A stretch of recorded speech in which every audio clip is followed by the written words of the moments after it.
Pendengar sekalian, kita sedang belajar tentang bagaimana menjadi orang tua yang efektif. Untuk bisa menjadi maksimal, kita harus dapat melakukan introspeksi diri dengan cara mengenali dan merenungi kesalahan-kesalahan yang sering kita lakukan sebagai orang tua. Dalam tips sebelumnya kita sudah belajar tentang satu kesalahan orang tua, yaitu sering memperlakukan anak-anaknya sebagai objek di dalam pendidikan mereka. Pada kesempatan ini, saya akan membahas tentang kesalahan orang tua yang kedua, yaitu orang tua seringkali memperlakukan anak dan remaja mereka seperti anak-anak. Walaupun mungkin usia mereka sudah mencapai remaja bahkan dewasa, kita cenderung menjadi problem solver bagi anak-anak kita. Kita merasa mereka belum mampu mengambil keputusan yang tepat. Misalnya, kita sering mendengar tentang keluhan seorang anak yang malu karena orang tuanya kerap mengantar dirinya yang sudah SMA itu sampai ke dalam kelas.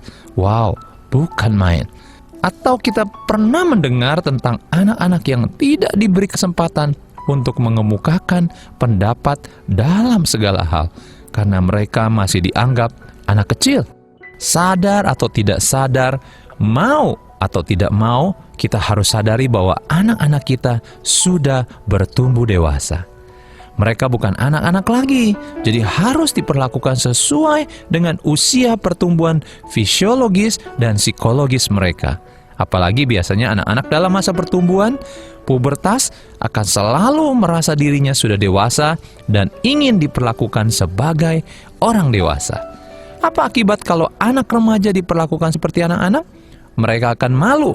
Respon yang paling wajar karena mereka malu apabila diperlakukan sebagai anak-anak terus-menerus. Kedua, rendah diri. Kalau anak yang sudah remaja masih terus diperlakukan sebagai anak-anak, maka akan menimbulkan rasa rendah diri dalam diri sang anak. Mereka akan menarik diri dari pergaulan atau malah diasingkan oleh lingkungannya. Yang ketiga, mereka tidak akan pernah belajar tanggung jawab.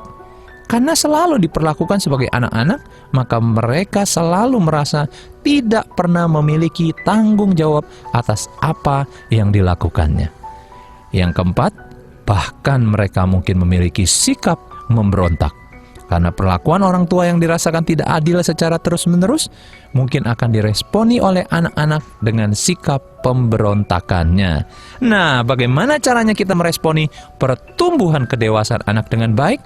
Mari ikuti solution tips sebagai berikut. Menyadari, kita harus sadari bahwa anak-anak kita juga terus bertumbuh menjadi dewasa sejalan dengan pertumbuhan usia fisiologis dan psikologis mereka. Yang kedua, ubahlah cara pandang kita yang salah.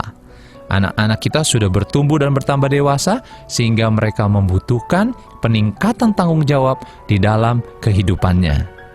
Yang ketiga, latihlah mereka dalam melaksanakan tanggung jawab mereka.